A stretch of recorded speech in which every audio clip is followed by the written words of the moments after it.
ओम अनघाय नमः। आप सभी पर भगवान श्री विष्णु की कृपा सदा बनी रहे।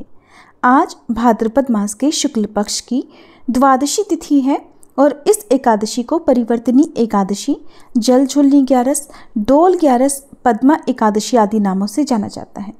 ऐसी मान्यता है कि योग निद्रा में भगवान श्री विष्णु शेषनाग की शैया पर शयन करते हैं और इतने लंबे समय तक एक ही अवस्था में लेटे रहने के बाद वे आज ही के दिन करवट बदलते हैं।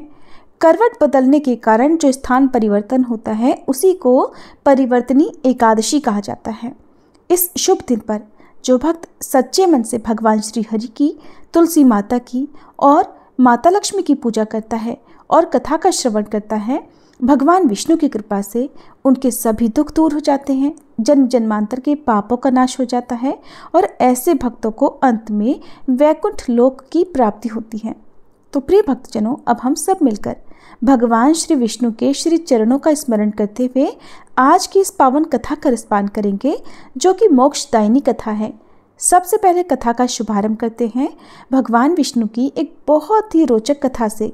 एक बार की बात है, एक बार भगवान श्री विष्णु अपने वाहन श्री गरुड़ जी पर सवार होकर कैलाश पर्वत पर जा रहे थे। जाते समय मार्ग में गरुड़ जी ने देखा कि एक ही द्वार पर दो बारातें ठहरी हुई थी। ये बात उनकी समझ में नहीं आई। बस फिर क्या था, पूछ बैठे श्री हरि से कि प्रभु, ये कैसी अनोखी बात है कि विवाह के लिए एक कन्या और दो बारातें हैं। मेरी तो समझ में बिल्कुल नहीं आ रहा। गरुड़ जी का प्रश्न सुनकर भगवान श्री हरि बोले कि हाँ, एक ही कन्या से विवाह करने के लिए इस समय दो अलग अलग जगह से बारातें आई हैं। एक बारात पिता द्वारा पसंद किए गए लड़के की है और दूसरी माँ द्वारा पसंद किए गए लड़के की है। भगवान की ये बात सुनकर गरुड़ जी फिर बोले, प्रभु, आखिरकार इस कन्या का विवाह होगा किसके साथ? प्रभु बोले, जिसे माता ने पसंद किया है और बुलाया है उसी के साथ कन्या का विवाह होगा। अब भगवान की ये बात सुनकर गरुड़ जी मौन हो गए और भगवान को कैलाश पर्वत पर पहुंचाकर कौतूहलवश उसी जगह पर फिर से आ गए जहां वो दोनों बारातें ठहरी हुई थी। गरुड़ जी ने मन में सोचा कि अगर मैं माँ द्वारा पसंद किए गए वर को यहाँ से हटा दूं तो भला ये विवाह कैसे संभव होगा। फिर क्या था, उन्होंने भगवान के विधान को देखने की जिज्ञासा के लिए तुरंत ही उस वर को वहां से उठाया और ले जाकर समुद्र के एक टापू पर छोड़ दिया। ऐसा करने के बाद भी गरुड़ जी थोड़ी देर के लिए भी रुके नहीं थे, बल्कि अब तो उनके मन में एक नया विचार दौड़ने लगा कि मैं तो इस लड़के को यहाँ उठा लाया हूँ, किंतु यहाँ तो इस निर्जन टापू में इसके खाने पीने की कोई व्यवस्था ही नहीं है और ऐसे में इस सुनसान निर्जन टापू पर तो ये लड़का भूखो ही मर जाएगा और वहां पर सारी बारात मजे से 56 भोग का आनंद ले रही होगी। ये तो बिल्कुल भी ठीक नहीं है।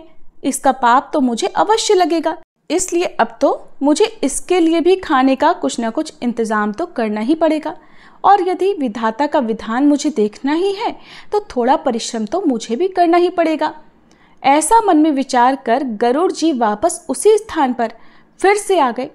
इधर कन्या के घर पर स्थिति ये थी कि वर के गायब हो जाने से कन्या की माता को बड़ी निराशा हो रही थी, किंतु वो भी अपनी जिद पर अडिग थी।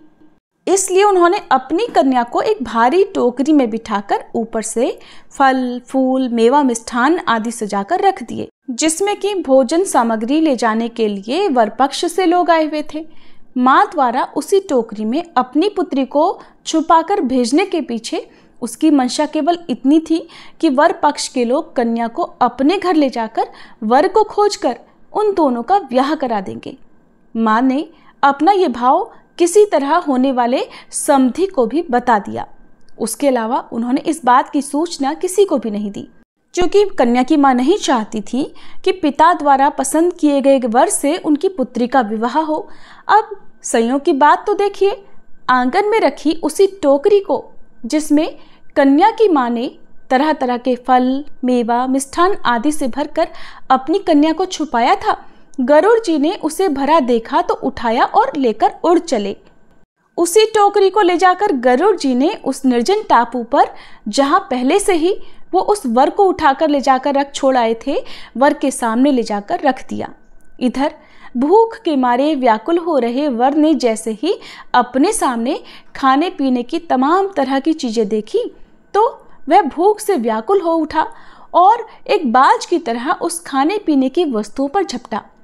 उसने टोकरी से जैसे ही खाने के लिए फल, मिठाई आदि निकालना शुरू किया तो क्या देखा कि उसमें तो 16 श्रृंगार किए हुए वही युवती बैठी हुई है जिससे कि उसका विवाह होना था।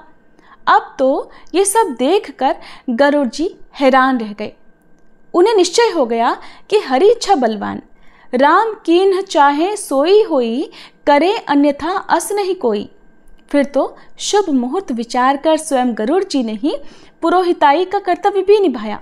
वेद मंत्रों से, विधि विधान से विवाह कार्य संपन्न कराकर उन्होंने वर वधू को आशीर्वाद दिया और फिर से उनके घर पहुंचा दिया। इसके बाद गरुड़ जी ने प्रभु के पास आकर सारा वृतांत उनसे निवेदित कर दिया और प्रभु पर अपना अधिकार समझकर झुंझलाकर बोले कि प्रभु, आपने तो बड़ी अच्छी लीला की, सारा ब्याह कार्य हम ही से करवा लिया।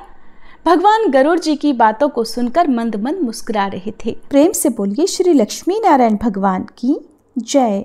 भक्तजनों, आप सब मिलकर परिवर्तनी एकादशी की कथा का श्रवण कीजिए। पौराणिक कथा के अनुसार धर्मराज युधिष्ठिर भगवान श्री कृष्ण से बोले, हे भगवान, भाद्रपद मास के शुक्ल पक्ष की एकादशी का नाम और उसकी विधि क्या है?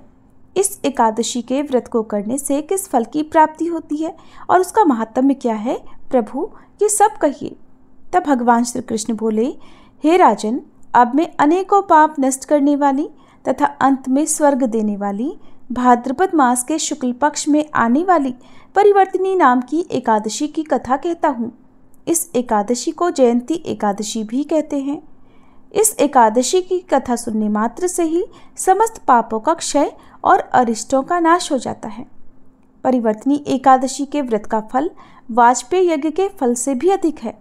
इस जयंती एकादशी की कथा से नीच और पापियों का भी उद्धार हो जाता है। अगर कोई धर्मपरायण मनुष्य इस एकादशी के दिन मेरी पूजा करता है तो मैं उसे संसार की समस्त पूजाओं का फल प्रदान करता हूँ। जो मनुष्य इस दिन मेरी पूजा करता है उसे मेरे लोक की प्राप्ति होती है, इसमें बिल्कुल भी संदेह नहीं। हे धर्मराज, जो मनुष्य इस एकादशी के दिन वामन भगवान की पूजा करता है वह तीनों देवता अर्थात ब्रह्मा, विष्णु और महेश की भी पूजा कर लेता है। इसलिए जो साधक इस एकादशी का व्रत करते हैं उनके लिए संसार में कुछ भी शेष नहीं रहता। इस एकादशी के दिन भगवान विष्णु करवट बदलते हैं, इसलिए परिवर्तनी एकादशी कहते हैं। धर्मराज युधिष्ठिर भगवान कृष्ण से फिर बोले कि हे भगवान, आपके वचनों को सुनकर मुझे महान संदेह हो रहा है कि आप किस प्रकार सोते और करवट बदलते हैं। आपने राजा बलि को क्यों बाधा और वामन रूप धारण करके क्या क्या लीलाएं की? चातुर्मास्य व्रत की विधि क्या है और आपके शयन करने पर मनुष्य का क्या कर्तव्य है? प्रभु, सो ये सब विस्तार पूर्वक कहिए।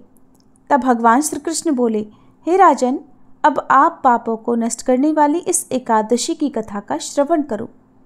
त्रेता युग में एक बलि नाम का दानव हुआ। वह अत्यंत भक्त, दानी, सत्यवादी और ब्राह्मणों की सेवा में तत्पर रहा करता था। उसने अपनी भक्ति, जप और तप के प्रभाव से स्वर्गलोक में इंद्र को भी जीत लिया। इंद्र आदि अन्य देवता इस बात को सहन नहीं कर सके और भगवान नारायण से प्रार्थना करने लगे। तब भगवान ने अपने पंचम स्वरूप वामन रूप को धारण किया और अत्यंत तेजस्वी ब्राह्मण बालक के रूप में राजा बलि को जीत लिया। इस पर युधिष्ठिर महाराज बोले, हे जनार्दन, आपने वामन रूप धारण करके बलि को किस प्रकार जीता, ये सभी विस्तार पूर्वक समझाइए।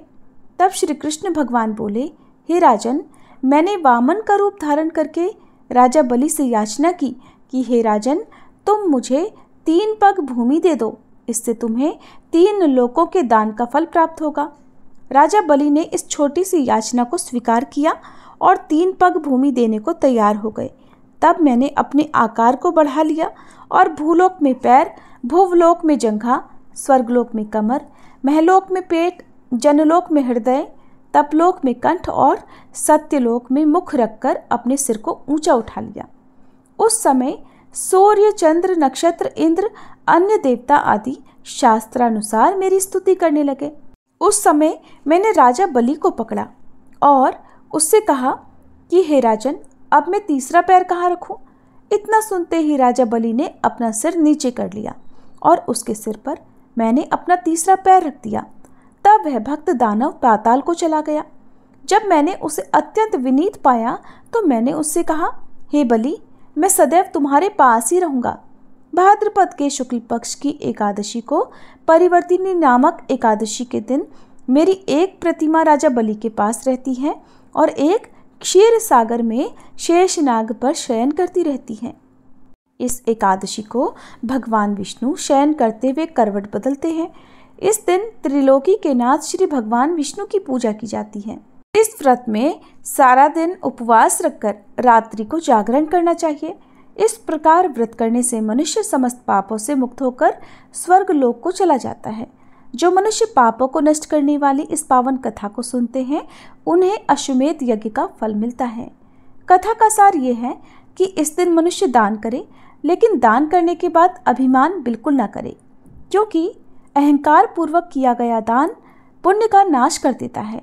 राजा बलि ने अभिमान किया था, इस कारण वह पाताल लोक को चले गए।